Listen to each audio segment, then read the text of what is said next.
You all went quiet really nicely there, which is good. Due respect. Right. Oh, God, that's loud. Okay. How are we? Oh, I didn't mean you lot, and then the levels at the back there. But, hi, everyone. Everybody well? Right. Hello, good afternoon. I'm Genevieve Gaunt, and it is my true delight to be interviewing Patrick Ron in what is the last event of the Althorp Literary Festival 2026. So thank you all very much for being here. Now, Patrick is probably best known or most recognisable for being the judge, or one of the judges, on the Great Good British... judge. The nice judge. That's only because she's not here. No, you're right, absolutely. Esme, is that you? Yeah. Does anybody watch Sewing Bee? Just out of interest. Yes. Okay, does anybody not watch Sewing Bee? You live in America, you three, what are you doing on a Tuesday that's so good? Honestly. Sorry? Yoga. You know we're on catch-up. Anyway, right, fine.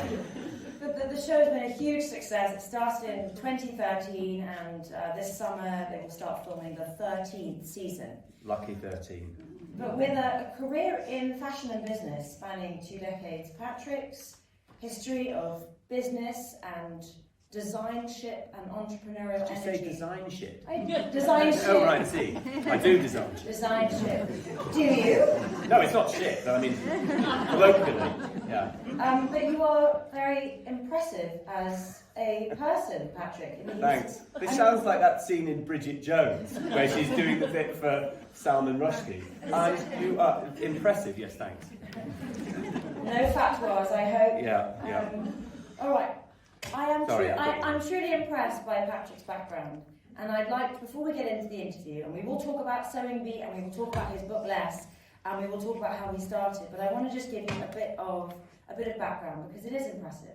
He was born and raised in Edinburgh. He played rugby for Scotland's under-19s. He read material sciences at Leeds University. He worked as an engineer, or for an engineering company, for many years before he went to the Said Business School in Oxford. And then, in 2005, everything changed. Yeah. So we will talk about all of this. Could you kick us off with that moment in 2005 and how you got there? Yeah. So as Genevieve says, I was back doing a business postgrad, and despite being a business student, I didn't really read the Financial Times, which seems a bit daft. But I'd made a plan to meet a friend for lunch, and he had messaged me to say that he couldn't make it. And so I had gone into my dining hall in college, and there was nobody there that I knew, and I thought, look, I'll just read the paper while I have my lunch. And the only paper that was left was an FT.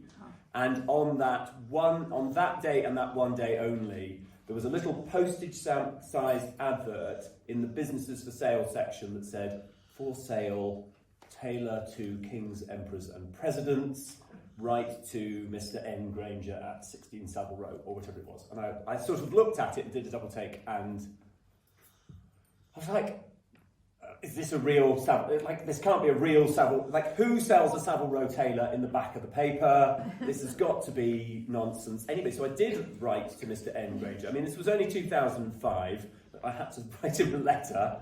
And then I went to see the shop on Savile Row, and it really was a real, actual Savile Row tailors. It was a bit knackered, and it was losing a bunch of money and stuff. But you know, it had made for kings and emperors and presidents, and there it was. And as a person who'd been a snobby little shit at school and had always been into handmade things and well-made things, and the sort of person that saved up, you know, for 6 months to buy one nice pair of trousers, or actually probably at that stage one nice pair of Paul Smith socks, which were my best Friday night socks. With powerful voodoo magic, these Friday night socks. I thought, shitting hell, this is the Savile Row tailors for sale, and I was supposed to go back and work for my previous employer, who had paid for my very expensive MBA, but I managed to convince the founder of the company I'd been working for, rather than making me go back and work for 2 years, to get his hand in his pocket and help me buy this thing, which he did. And so I sold my house and my car, and I, shook down my granny for some cash, and this mad guy in the year below me who I happened to bump into in the canteen at the business school, and turned out it was his tailor that I was trying to buy. He put some money in, a few old friends. Anyway, long story short, I bought a sort of half bankrupt Savile Row tailor out the back of the paper. And that was 2005, and that was the start. It was the end of being an engineer and the start of being whatever this is. So this book was a Sunday Times bestseller, and I'm not surprised. It's a history of two sorts. Patrick's own history, so that's where I learned about this story, but it's also a history of commerce and clothing and the beautiful craft and history that we have in this country, something that Patrick is trying to protect with his businesses. But I just want to give some context. I learned it from your book. Something about Lord Carnarvon and Norton and Sons, the heritage of this tailoring that you... So Norton's had been... yes, so Lord Carnarvon, we'd had a particular specialism in making clothes for people travelling to hot places. So we made stuff for people travelling to the colonies, as it was described in the adverts then. So we made for people who who went off to do bad things in Australia and do bad things in Africa. All the people doing the bad things, we made their clothes. And but we made we made Lord Carnarvon's clothes, and Lord Carnarvon and Howard Carter were the guys who discovered and then unearthed Tutankhamun's tomb. So our clothes were there at the opening of this tomb. It's probably terrible luck if you've seen, what's it we call it, Harrison Ford in Raiders of the Lost Ark. It's probably all sorts of bad juju unleashed on that day. But but we did. Between Norton's in the past had acquired Hammond & Co., Althorp and Sons, Todd House, Reynard & Co., and another firm called Hoare & Co. And between them all, I think we had about 7 or 8 royal warrants we'd made for various kings and presidents and emperors, the Emperor of Austria. We'd made for the Empress of Austria, the Empress of Spain. We'd made for about 3 or 4 English monarchs. I can't remember them all. Whatever, plenty of them. And we made for George Bush and George Bush Senior, George Bush Junior and George Bush Senior, who at the time were the worst presidents in history. So we kept that quite quiet. But now we're fairly proud of them. Freak show. They seem benign as characters compared to what we've got up there at the moment. So we can probably talk about that now without embarrassment. But at the time it was a bit shady. King of Spain, when I took over, we were still making a few bits and pieces. John Kent, who was our head cutter at the time, he had the royal warrant. John had the royal warrant to the Duke of Edinburgh. So the warrants live with individuals rather than houses. So John was the Duke's tailor and had been for years and years. We weren't making much, but we did do some repairs. Somehow the Daily Mail found out that we'd fixed a pair of 40 or 50-year-old we brought them in, made them a bit slimmer so that the Duke could carry on wearing them as he got older. Somehow, I don't know how, but the Daily Mail got hold of it, and we had to write this absolutely grovelling apology to the palace that this had somehow slipped out. But actually, it's quite a good thing, Duke of Edinburgh has 50-year-old tailors, trousers sort of recut.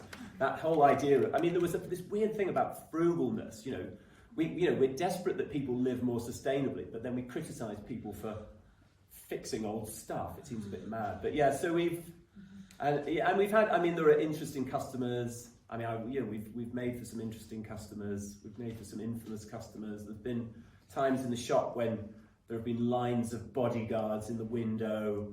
But then there are times with customers where there's just one guy across the road quietly, sort of scratching his nose while somebody much more important is in the shop and. Savile Row is an amazing world where amazing things are made and some great and some awful people come and get stuff made.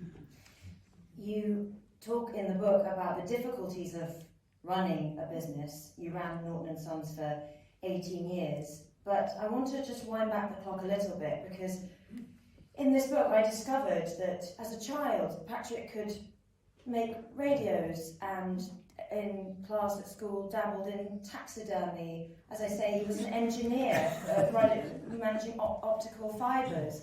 It seems like you could turn your hand to anything, not just artistically but also scientifically.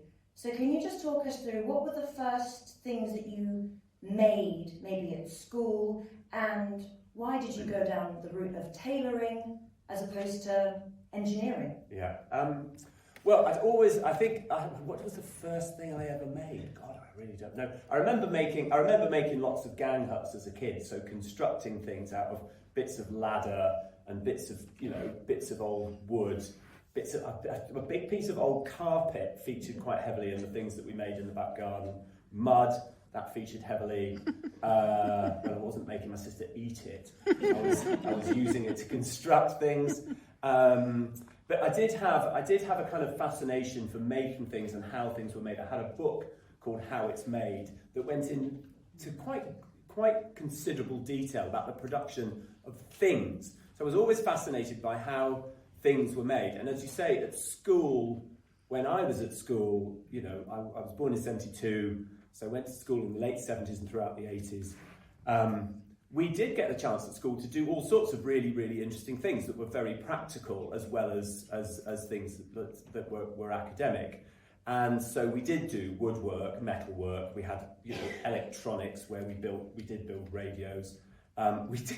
We did weirdly have a taxidermy club on a Friday where Miss Arbuthnot coached us through stuffing a fox, which I think it smelled so bad that somebody fainted during taxidermy club and had to be taken to the school SAM.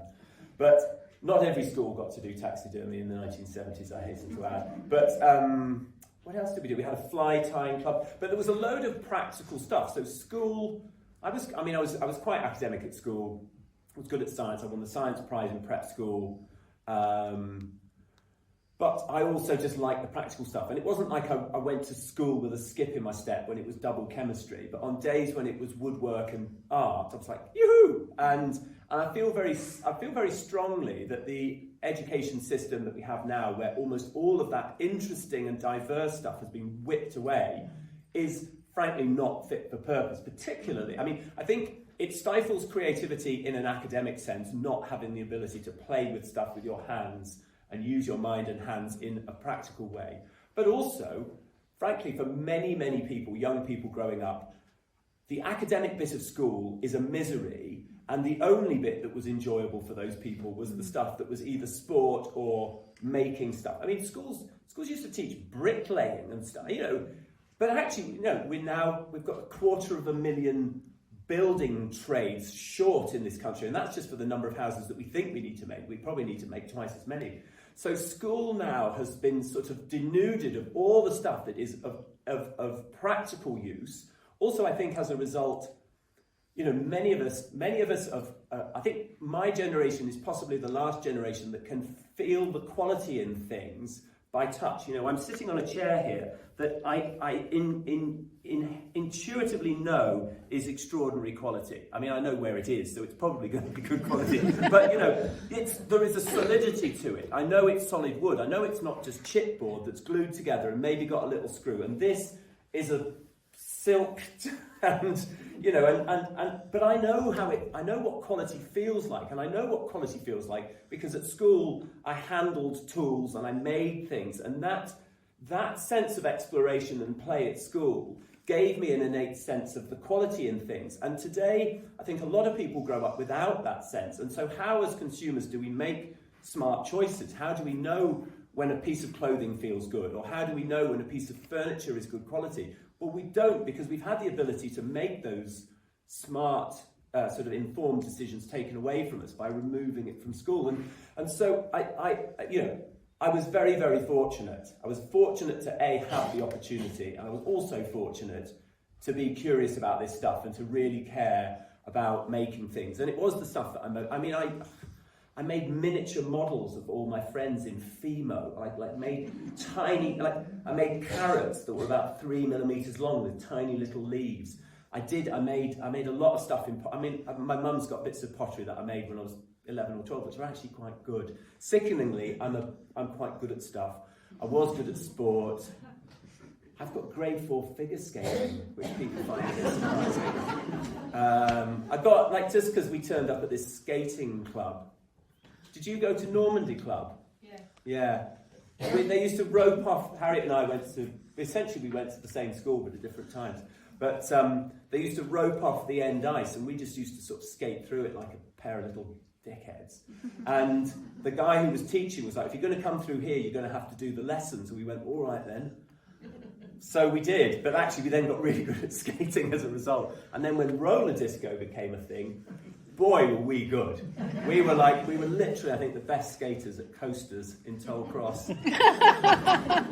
Which meant we got kudos. Anyway, sorry, Genevieve, I've got way off topic. No. Yeah. It's interesting because it's about craft and ability, and I've learned something, which is that not all designers can actually sew and tailor. Did you make your own clothes at school? Where did you start? No, I mean my roommate and I. My roommate has gone on to become a quite successful interior designer. He designs the interiors of pubs and hotels. But we ran a hair cutting and trouser alteration service from our room in Old School House. I went to boarding school so having left school in Edinburgh, I went to boarding school in County Durham. And so I did a bit of that, but not really. I actually used to, I was really, really obsessed with clothes from a very early age. I mean, my mum tells a story of me going to a christening and they put me in this little sort of blue sort of sailory suit thing. And it was just the wrong shade of blue, and I didn't really like it. So I threw myself in a fountain, knowing that this would necessitate a change in clothing, because I wasn't having it. And I was probably 2 at the time. But I was always very, very aware of my clothes. I made very conscious choices about my clothes from a very early age. I stopped my parents buying clothes for me probably when I was about 11 or 12. I was like, that's it, I'm not having you choose these anymore. And but I was always very, very fastidious about the way that I dressed, and but I'd never put that with an idea that I might work in that industry. I'd always assumed that I was going to work in science, some sort of science and engineering, something like that. I'd never considered a career in fashion at all. It's just something that I always really liked, and I remember screen printing, and I remember I really wanted an Armani T-shirt, and it was when they had the sort of eagle logo, and I was like, that's fine. So I took a photo of one, or maybe I did.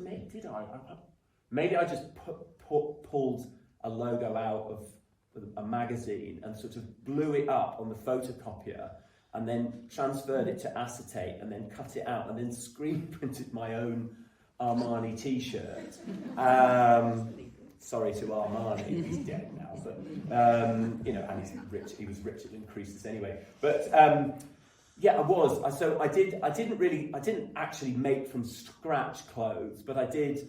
I would buy stuff and dye it. I would alter things. I would sort of change buttons on things and tweak things.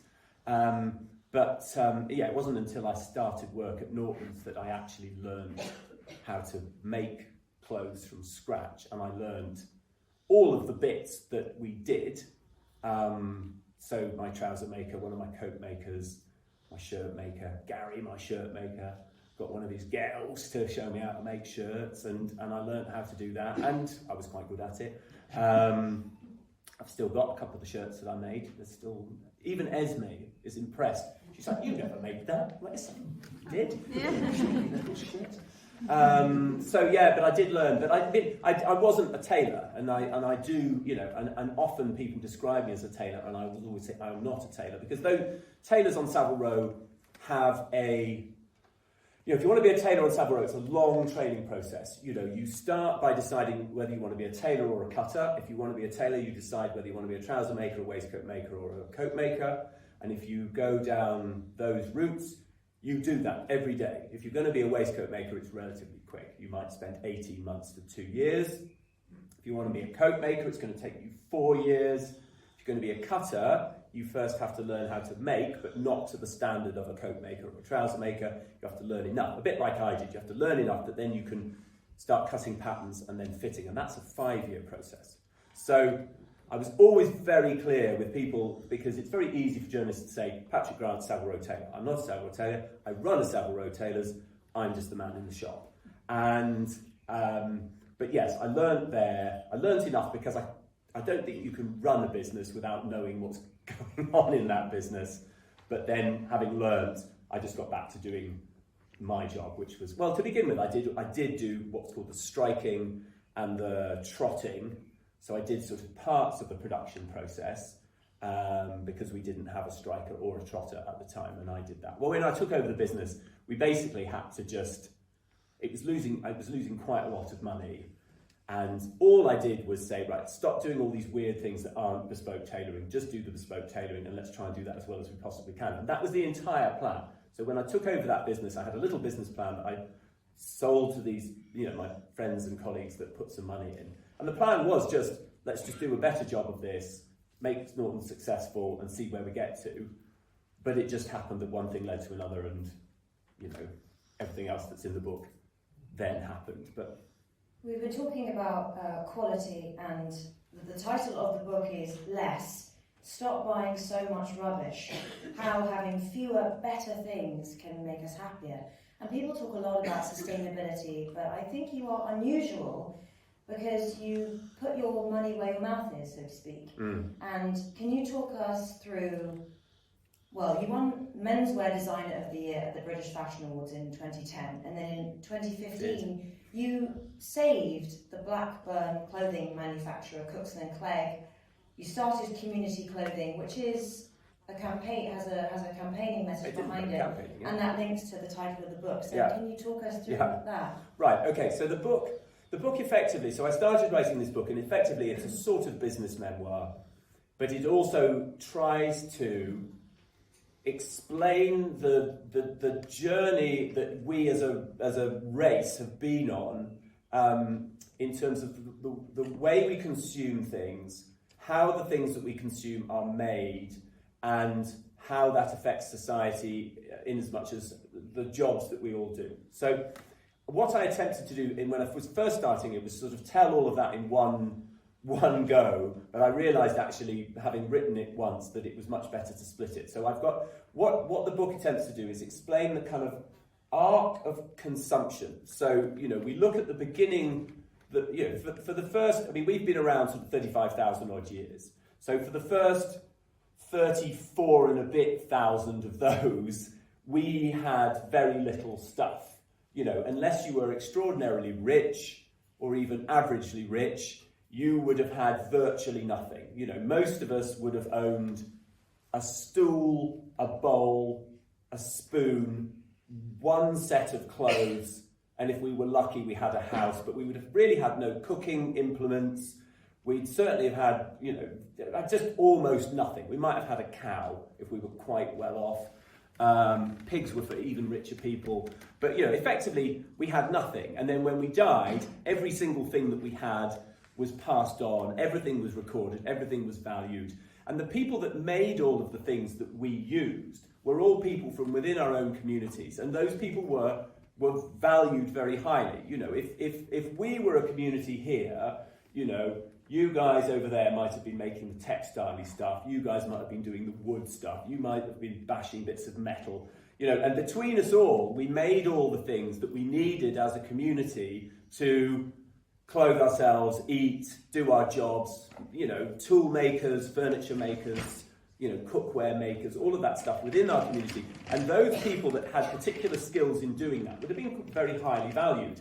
And of course, quite a lot of that was traded backwards and forwards between ourselves. And for most of time, not only did everybody that made things, not only were these people important people within our communities, we always tried to make things as well as we possibly could. So in the early days, literally it was life and death. You know, if I couldn't make a good mortar and pestle to mush up the roots that I ate, I'd starve. If I couldn't make a good spear, I couldn't kill deer or mammoth or whatever hairy thing we were chasing after, and then I couldn't get its skin off and, you know, get its flesh out if I couldn't make a good flint knife or whatever it happened to be. So we were really literally life and death with the quality of things. But over time, as humans, we always wanted to make things really well. And there is a very natural instinct within all of us. So anybody here make anything? Who makes stuff? Hands right up. So quite a lot of you make things. Now, you probably don't make things because you have to make things. Who makes things because they have to make the thing that they're making? None of you. We do it because it makes us feel good to make things. As human beings, we have incredibly brilliant hands and really amazing brains. And using the two of them together makes us feel really good. And there's an enormous satisfaction that we get personally in making something really well. It feels good to make something beautifully. And when we make things, we put care and love into things. And even when we fix things, we feel that same sense of satisfaction when we, you know, repaired something, brought it back to life. For almost all of human existence, we shared knowledge in how to make things well. We shared scientific knowledge in, alloying metals and working with different, clay bodies to make stronger pots that didn't break and all this sort of stuff. All of this stuff, we had very little stuff, but the quality of stuff over time. So there's three R's: quality, consumption, and work. And they're all tied together, but I told them separately. So the quality of things that we used and bought got better and better and better as our scientific understanding and our engineering knowledge in making things got better and better. There was a broad sharing of ideas across the globe. Skills were transferred across nations. There was this general, let's make everything better feeling, until about 100 years ago, when a bunch of American corporations said, quite consciously, we're making stuff too good, which means people aren't buying enough stuff. So let's stop making it as good.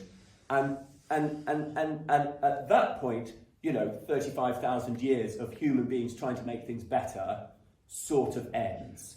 And in the early days of that, in the 1920s and 30s and 40s, we sort of didn't have the tools to make things that badly. We couldn't imagine a way of making something really crap. Because we were just too used to making things well. On that note, can you explain the term planned obsolescence? Planned obsolescence is quite a simple idea. So when you make something in the past, everybody made something with the hope that it would last forever. They did everything that they could to make things that would last for as long as possible, and if they could, potentially make things that would actually get better and better the more you use them. So bits of clothing, footwear, even tools get nicer in your hand. If you've got wood-handled tools, the more you use them, the better they feel. But the idea of planned obsolescence is, if you make something brilliantly well and it lasts forever and gets better and better, then people aren't going to come back and buy another one. So you plan the end of its life by just making it slightly bad. And obviously now we're very, very used to that idea, because anyone who buys anything from Apple is aware that you will own it for about 7.5 seconds, and then they will say, that one, that's shite. What you need is this next one, that's the 492 Mark III Professional, and then you will have to then fork out another £1,000 for that one, because otherwise you're a divvy and you're using the old one, and that's rubbish. And so this, that has accelerated to the point where stuff is just obsolete almost the moment it's landed on your doormat. And in clothing, we're now in a situation where brands like Shein are releasing 3,000 new things every single day. So you literally can't possibly. Almost the whole idea of fashion is dead, because it's gone before it's even before it's even hit your wardrobe. But this idea that making things brilliantly. So what happens is we stop sort of making things quite as well, And as we went along over the second half of the 20th century, we invented new ways of making things less well. And obviously things like synthetic materials were designed specifically to mimic, or to try to mimic, natural materials, but to be much more affordable. And, you know, again, there's been an enormous kind of development in the technology behind making those things. But none of that was done in order to make clothes feel better or to perform better. It was done to reduce the price of them so that we could be encouraged to consume more of them. Again, it wasn't done to allow us to have a few things and a bit more spare cash. It was done specifically so that we could just buy more of them more frequently.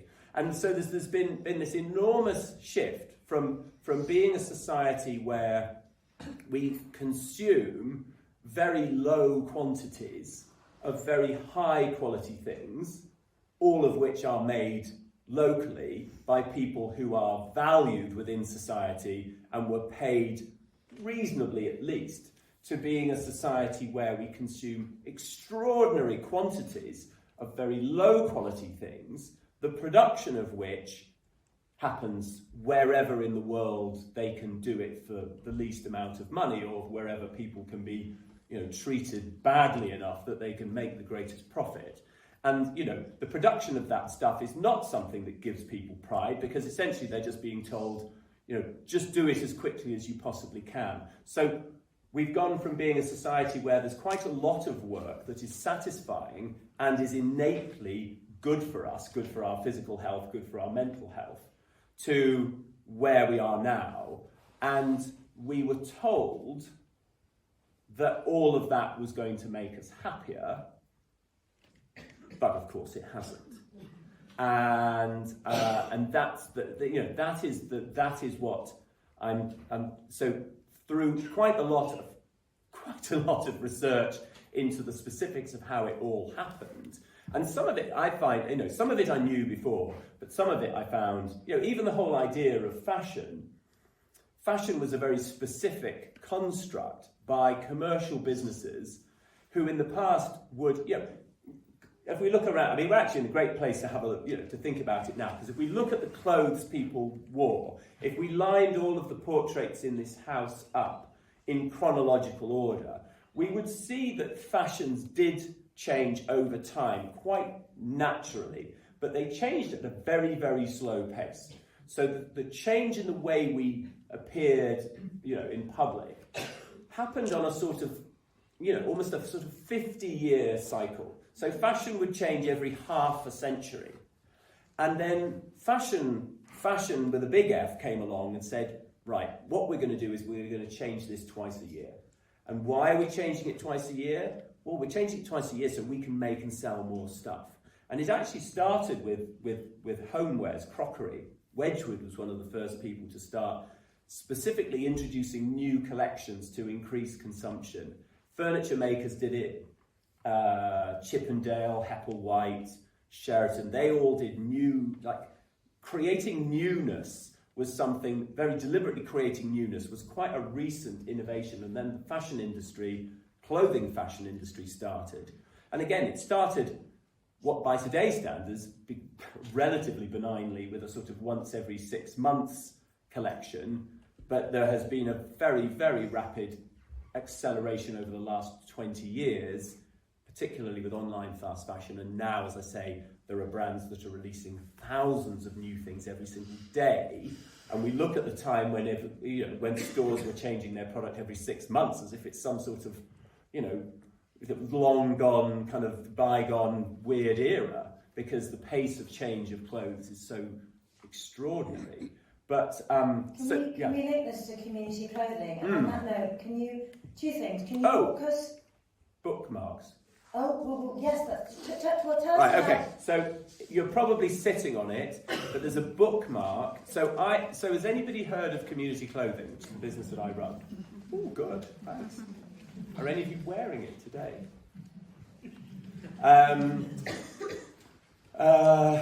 Yes. So the bookmarks, one of these bookmarks is a golden bookmark. It doesn't look golden, but it is golden in its mind. And if you, in order to find out whether you have the golden bookmark, you have to give us your email address, which means you'll get terrible marketing from me. But I promise I'm not trying to sell you anything. I am.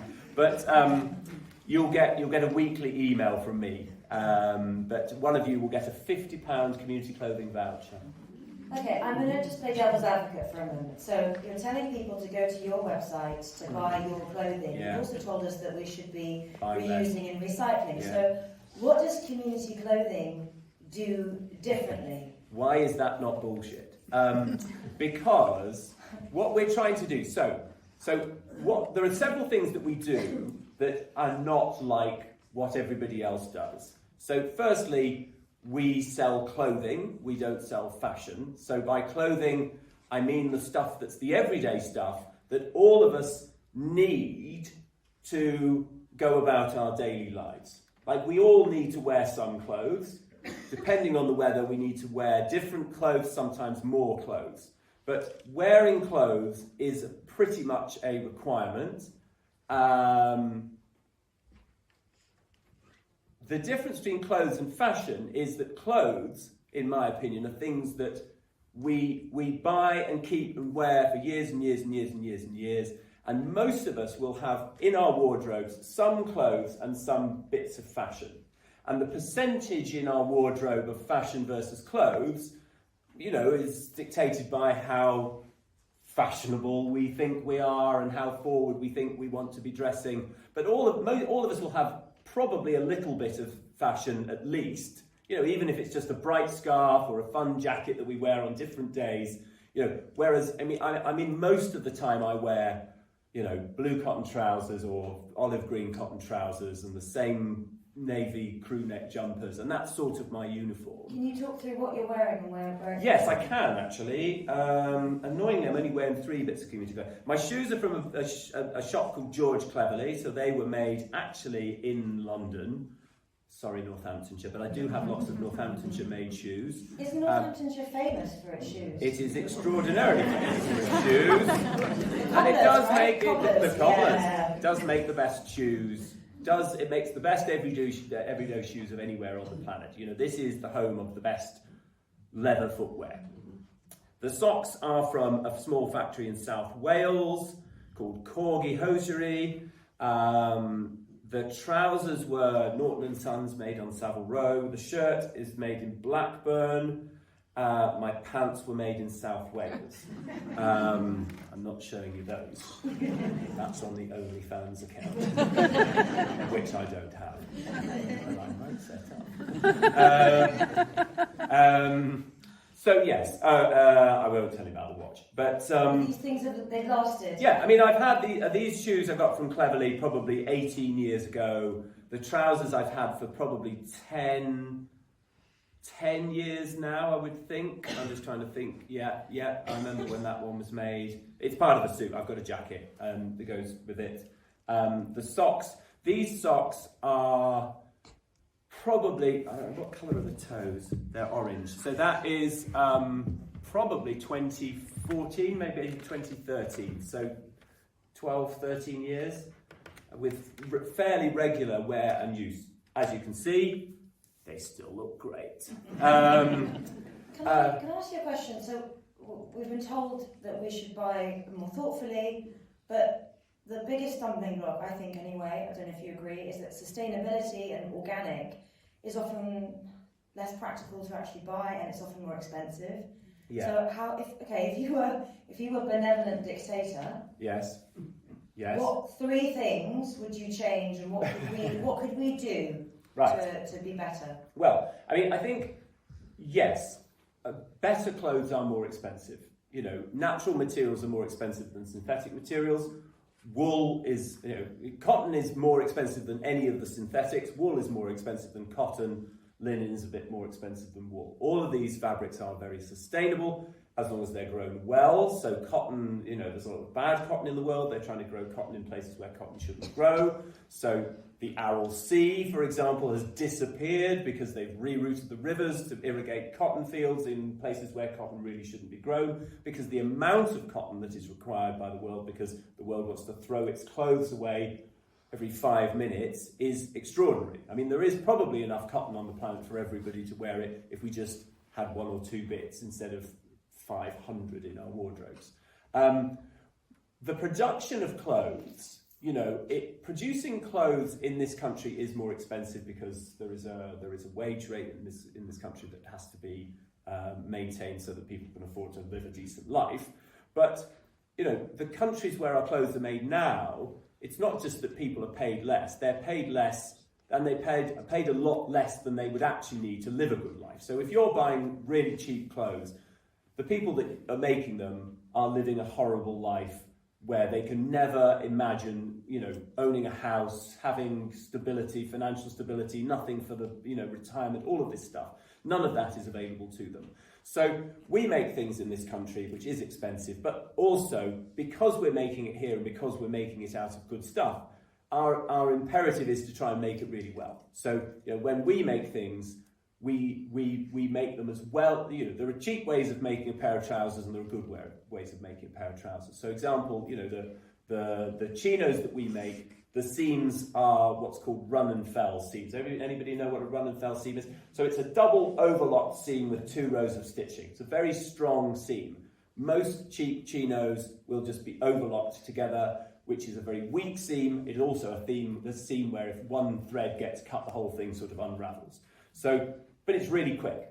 And so we make clothes here and we make them out of good materials and they are more expensive. But what we do to try and allow people the opportunity to buy them is we built our business model a bit differently. So in normal clothing, if you went to the high street and you spent 100 quid on some clothes, if it was a sort of high street clothing brand, probably about 22 quid of your 100 quid would go on the making of the stuff.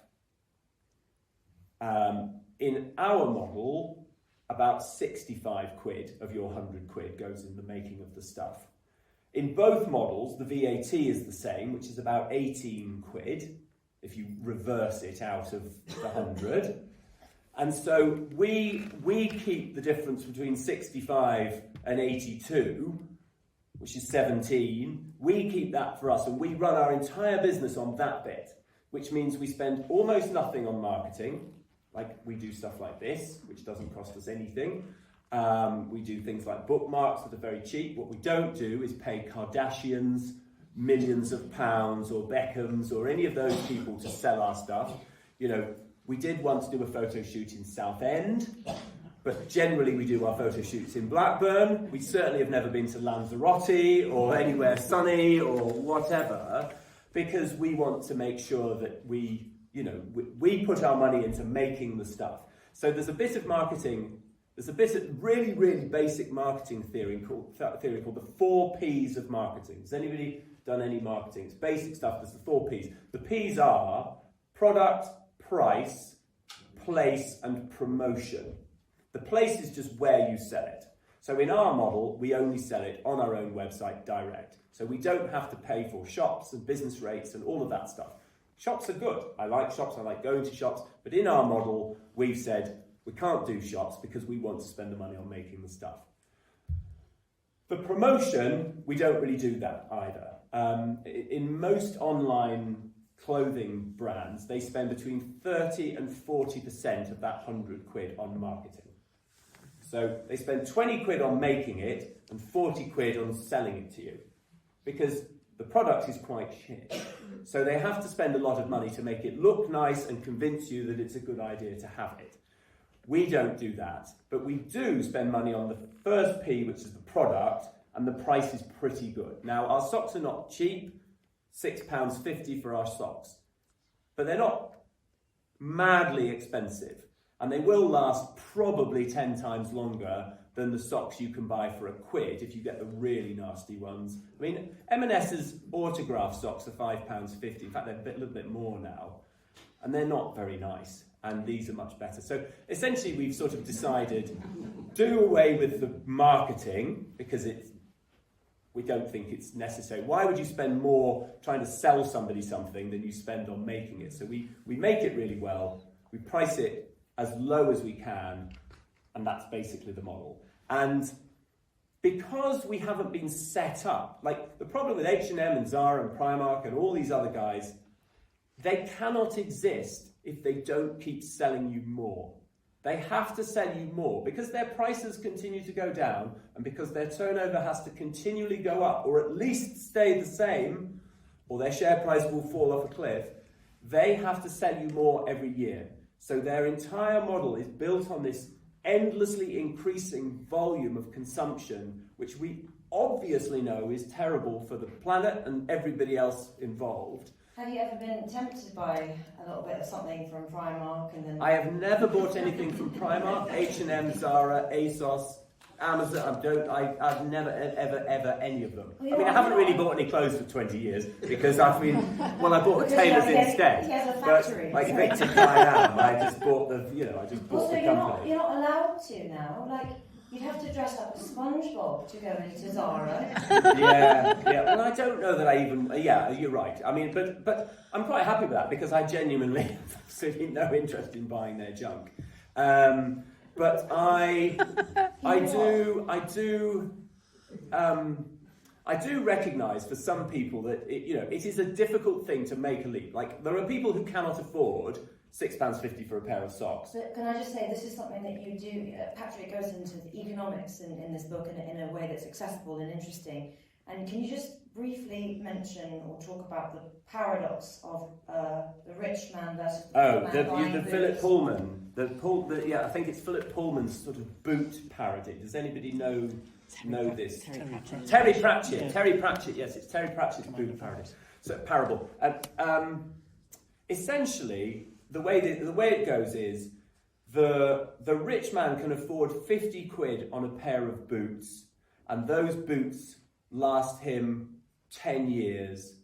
The poor man can only afford £10 on a pair of boots, and each boot lasts a year. So the poor man ends up spending twice as much money, and his feet are always wet. And that is the situation that we find ourselves in, and that's one of the things we're trying to break. Because if you bought these socks from another premium British brand, and you can, exactly the same sock, but with somebody else's name on them, they'd be 26 quid. Because that's how the normal model works. But we've said, look, what we want to do as a business is help people, A, buy decent quality clothing, but also, primarily, we want to support the factories that make it. Because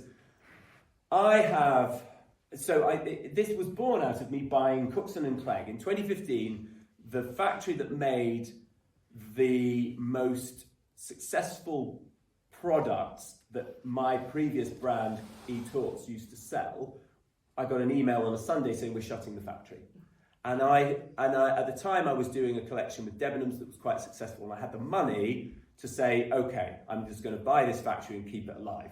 But it was losing a lot of money, and I had to quickly find a way to support that business. And the only way to support it was to give it volume, and the only way to give it volume of production was to make a product that actually lots of people could buy. There are lots of brands in the UK that make really, really nice product, and some of them make it in the UK, but it's really damned expensive. You can go and buy a British-made raincoat from a couple of people. You might be able to get one for 800 to 1,000 quid. You might pay 1,500, you might pay 2,000 if it's Burberry. But most people can't afford that. And I know from working with Debenhams for all that time that actually what people could afford then, when I was doing Debenhams, sweet spot for a raincoat was 120 quid. It's gone up a little bit from then, but that was what people could afford. So we were like, if we're going to do this and we're going to make a difference to all of these factories, the textile manufacturers and the clothing manufacturers, what we have to do is sell a product that not everyone can afford, because that would be impossible, because there are people, we can't compete with Primark at that price. But, the top end of John Lewis was where we sort of set ourselves as a benchmark, and that's what we've done. And as a result, we are selling a lot of stuff, but we're not selling you a lot of stuff, we're selling a little bit of stuff to a lot of people. And we've got about 140,000 customers now. And we also track the amount of work that we've created in the UK, and at the last count, which was the end of December, we were at just under 580,000 hours of work created in British factories. And so we've shown that you can do it, You just have to want to do it. But as consumers, you also have to take a very conscious decision that you would rather say no to the constant churn of newness, which everybody's trying to sell you the idea of, and yes to the idea of just enjoying living with what you've got, whether it's your clothes, your furniture. I watched an IKEA advert and I had to stop it and take a photograph of it and then email it to myself with the text. There's an IKEA advert, maybe you've seen it, where this guy is like showing his flat and he's got this sofa and he's going, next year I'm going to change this sofa. I'm going to change my sofa every year. And I'm like, what sort of nonsense have we got to now where people are changing their sofa every year? Like, we've lost our minds. But one thing that has... I mean, this chair's probably 400 years old. One thing that has gone up in sales, which is a positive from you, and I would love to open up to audience questions, but we have to talk about the Great British Sewing Bee. And I believe that the sales of sewing machines, because of your show, which is encouraging people to create, went up 400%. They did. So can you just take us back to 2013? 2012, yeah. What did you do a screen test? Who came up with the idea for the show? And did you know that it was going to be this big success? No, nobody knew it was going to be a success. I remember Claudia Winkleman saying to me, God, if we get 1 million viewers, we'll be lucky. No one's going to watch this. Anyway, we got 2 million viewers in the first year. I screen tested with a bunch of other people. I didn't make a documentary. I was in a documentary about Savile Row that was made for BBC 4 by a guy called Ian Denyer. Did anybody see this Savile Row documentary? Really amazing documentary. It was the most watched thing on BBC 4 that year, and it went on to be repeated on BBC 4, and then it went to BBC 2, and then went back to 4 a couple of times, then went back to BBC 2, and then it ended up on British Airways in flight. I was sitting on a plane to New York, and the lady next to me was watching me in this documentary. It was a weird moment. But I was in that, and then on that documentary, I took Ian, the programme maker, up to Harris with me on a tweed buying trip. And while we were there, this huge news story about Harris tweed broke, and this guy had bought the biggest mill in the island. He was going to industrialise it, change it down to just 4 patterns. He was going to monopolise all tweed production for his own clothing brand, which was called Brooks Taverners. It was an absolute uproar. Anyway, after the show had aired, loads and loads and loads of people got in touch to say, what's happening with Savile Row? Not Savile Row. What's happening with Harris Tweed? And so I went back to the BBC and said, look, there's tons of interest in that, so you should make a follow-up, which they did, and Ian made that as well. Anyway, so I appeared in both of those documentaries, and the lady that commissioned both of those for BBC 4 then moved to BBC 2, and she commissioned Sewing Bee. Whose idea it was, I couldn't tell you. Between Emma Willis, not the one that's on TV, but the former commissioner, and Rich and Anna from Love Productions, who do Bake Off and now obviously pottery as well. Between them all, they had the idea. I don't know whose actual idea it was, but between them all, they came up with Sewing Bee, and I screen tested with a bunch of people. And what did you have to do in that first screen test? I just had to chat about clothes with there were 3 other female potential judges, one of whom was quite a well-known name, one of whom was quite a well-known lecturer for one of the big colleges, and the third one, I can't remember now. And none of them made the cut. And then I actually screen tested with one of the other potential male judges, and they didn't like that either. And then quite late in the day, I screen tested with May Martin, who did the first 3 series, and that was what they went with. So, and I knew that Claudia was presenting it, so I was horribly excited. And we did the first one. It was quite a short series. We made it in a chapel in Dalston. We were working it out on the fly. I think the first day we were there until about 1 o'clock in the morning, having got there at 6 in the morning to start. But it just worked, and it was always from the very beginning very collaborative, very positive, we were just delighted that they were able to make stuff. We were really, it was a very supportive atmosphere in the room. We encouraged that very specifically because, again, a lot of people who sew and make do so as parts of little communities. So you'll be in a sewing group or a pottery club and you chat and work and help each other out and how can I do this and you should... So we very much encouraged and fostered this idea that it was supposed to be fun and nice and, and we were judging, but we judged it. I mean, actually, for the first few, May was so nice. I was effectively the less nice judge. And then we all know that somebody else came along in Series 4 and I had to become the nice one. And I have maintained that role ever since. We're seeing each other tomorrow. We're actually starting work. We're in at 10 o'clock tomorrow morning to come up with 30 new challenges for Series 13, which we will start filming in September. So I've had Esme messaging me today going, where's Love Productions office again? I'm like, you've been there 800 times. and it started filming in London, it's now moved to Leeds. Yeah. How many days do you film a season? We started, we did Dalston for the first one in this little tiny chapel. May, Claudia and I shared a tiny caravan as our sort of dressing room together, all of us in this thing. And actually, weirdly, that then set the precedent because we carried on sharing a dressing room for the first few. We did the first one there, and then I can't remember I think we went to Metropolitan Wharf on the river at Wapping for a couple. Then we went to Bermondsey, we were on Tanner Street for a few.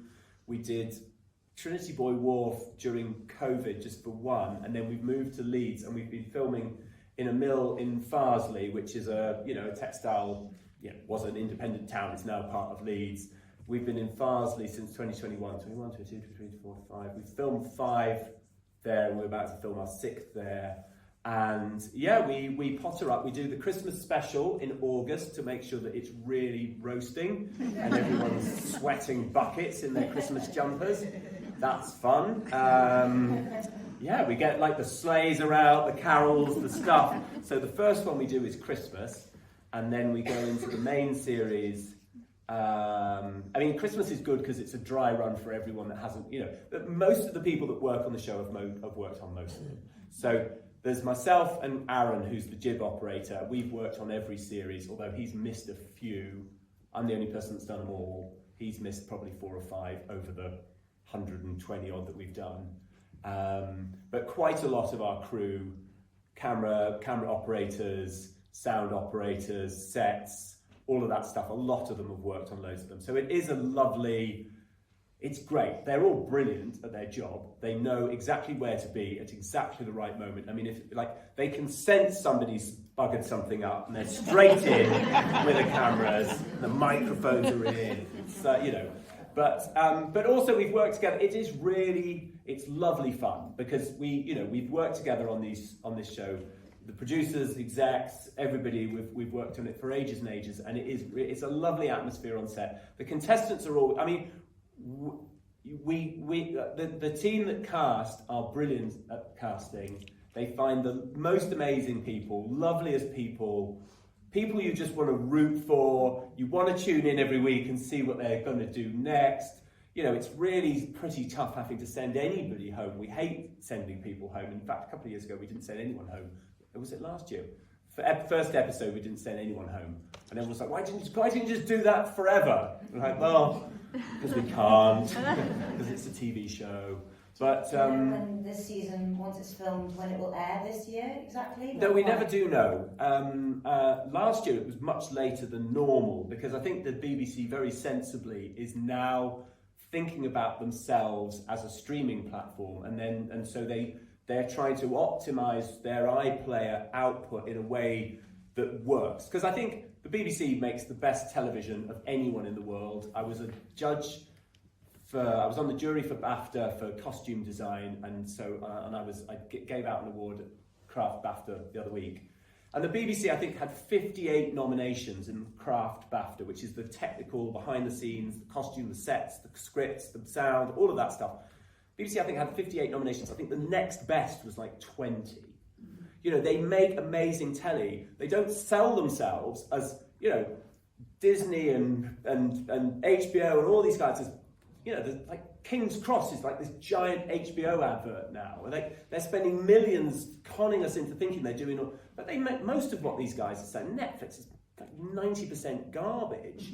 And you get 2 or 3 headline things that then make you go, and then you end up watching a load of stuff. You're like, that's just 5 hours of my life they'll have taken away from me.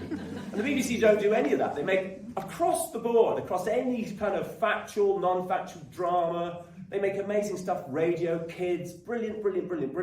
But they don't think of themselves as a kind of competitor to, Amazon Prime and Netflix and all the other. And I think they are starting to now think of themselves in that way. So they're starting to think about their programming. Like, there's always something headline-y that then gets you to watch all the other amazing stuff that they've got. So last year we went out in the summer. Very quickly, we're sadly running out of time, and I'm sure that some of you want to ask questions. So could I suggest that after you finish that interesting thought, can we have maybe 2 quick questions here, and then afterwards, Patrick, I hope we'll be signing books. Yes. So yes, maybe you I can think ask there are him some books. if you have more questions, you can ask them afterwards. Yeah. So we don't know when it's going to go out, but it will go out, and we've got the best person we've ever had. I mean, we've got the most amazing person in this series, and it sort of made me and Esme cry. We went full Keith from Pottery on how amazing this person was. Really, it was like just incredible, and they didn't know it, and they were amazing, and it's lovely. But it'll be out, I don't know, a couple of months' time, I would have thought. I mean, we filmed it. We film at the usual time, so September and half of October we film it, and I mean it's a long edit. There's a lot. Every single episode, we're there for 2 days. We've got 7 cameras.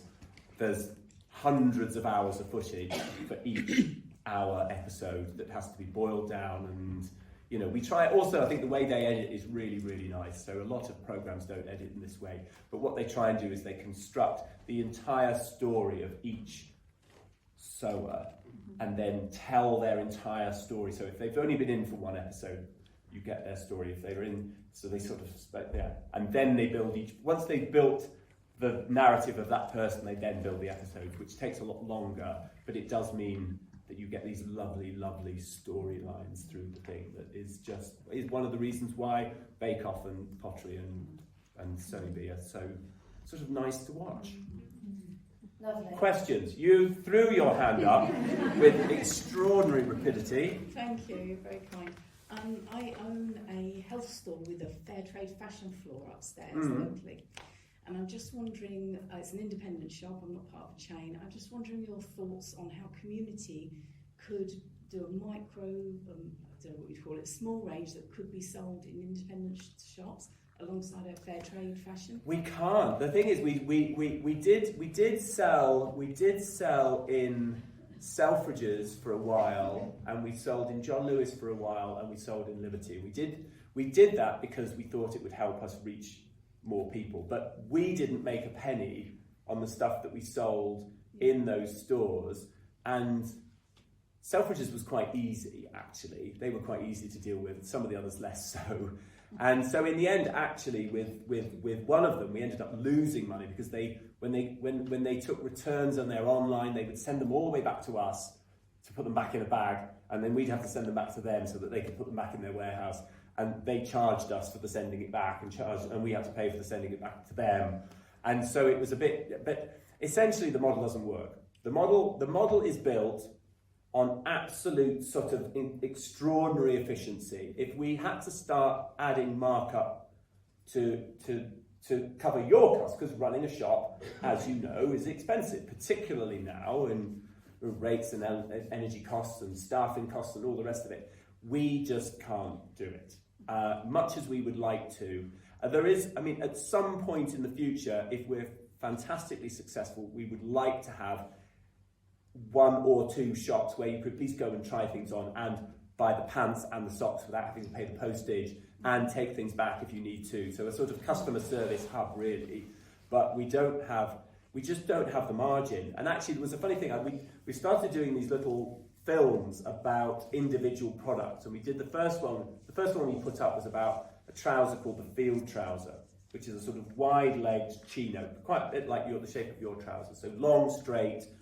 And we did this film, and in the film I talk about the origins of them, and they'd come from an original military trouser, which I had a few pairs of that were a 1960s US Army trouser actually. And the originals had a couple of tabs, they had side tabs, and they had tabs on the bottom, and they had brace buttons inside, and these loops that your braces sat inside when they were on the tabs. And a few people said to us, why, those tabs are really cool, why have you taken those off? And essentially, because if we had to do 2 times side tabs, 2 times bottom tabs, each tab has to have at least 2 buttons, because otherwise, what's the point? You've got to have the tab, the button it's attached to, and then the tab that shortens it. So you've got 2, 4, 6, 8 buttons, 4 tabs, all the sewing of the tabs, all the sewing of the buttonholes in the tabs, sewing the buttons on, and supplying the buttons. And I've sort of worked out it's almost as much as making the whole trousers, all of those extra little details. So what we do, and what I did at Debenhams was the same. We took all the extra details off. So we focused on the make quality and the fabric quality, not the bells and whistles. And that's sort of, so everything we do is about trying to deliver a UK-made piece of clothing that's really high quality, that fits very well, but which is the most affordable we can make it. And obviously the model, effectively we sort of act like we are a factory shop for 54 factories that we work with.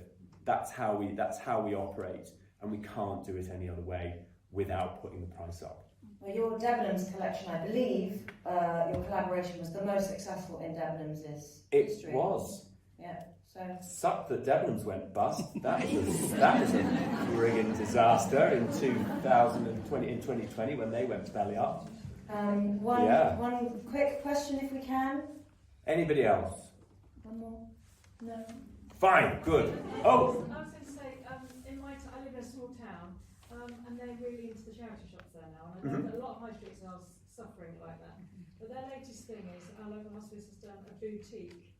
It's quite a big store, and it's a boutique store, and people come from far and wide.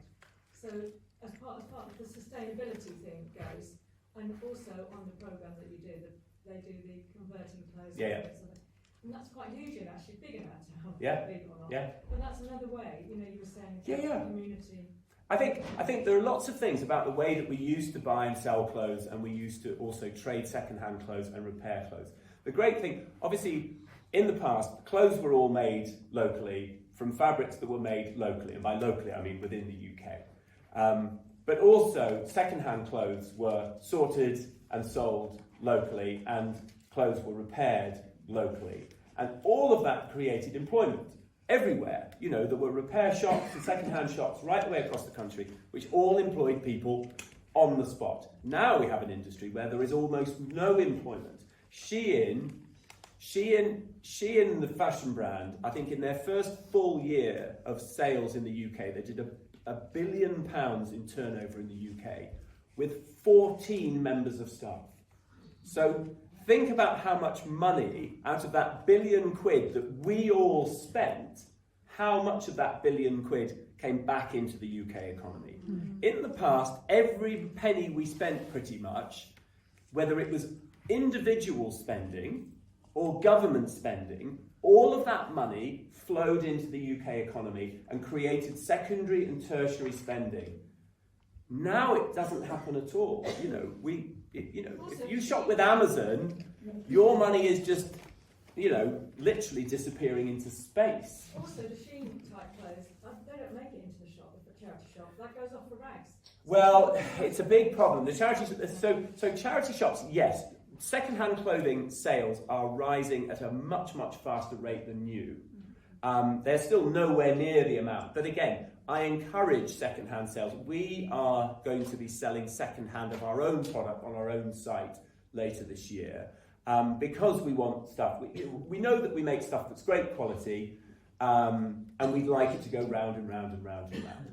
And, so you can buy it from us, you can wear it for a bit, you can send it back, we'll give you some credit, you can buy another one, or you can just go on and buy a second-hand version. So instead of paying 40 quid for something, you'll pay 25 quid for something, but it'll be as good as new, it's been worn and washed a few times. And that is part of the solution. But as you say, there's also, On Vinted right now, there are over 100 million pieces of Zara. You know, the second-hand market is flooded with stuff. So what we also have to do is start, like, all the best stuff on Vinted and eBay is the stuff that was made 30, 40 years ago, that's been going round and round in the second-hand market for generations, if not longer. And we have to start feeding some good stuff back into the system, because otherwise charity shops and others actually aren't going to make very much money, because you can't make a lot of money selling second-hand Shein or Zara. So, yes. Well, actually, can I just say, this book is not only an interesting history of commerce and economy and why it's important for our UK economy, it also filled me with pride, because it is a reminder of how fantastic we are in this country at making things. And I think maybe it is a clarion call, not just to think carefully about what we buy, but why we're buying it, because it supports this beautiful place. So thank you, Patrick. I'm sorry we've gone over a little bit, but thank you all, and thank you to Charles Spencer, Ellie Bishop, Sarah, and everyone here for this weekend. Thank you for being part of it. Thank you, Patrick. Thanks very much.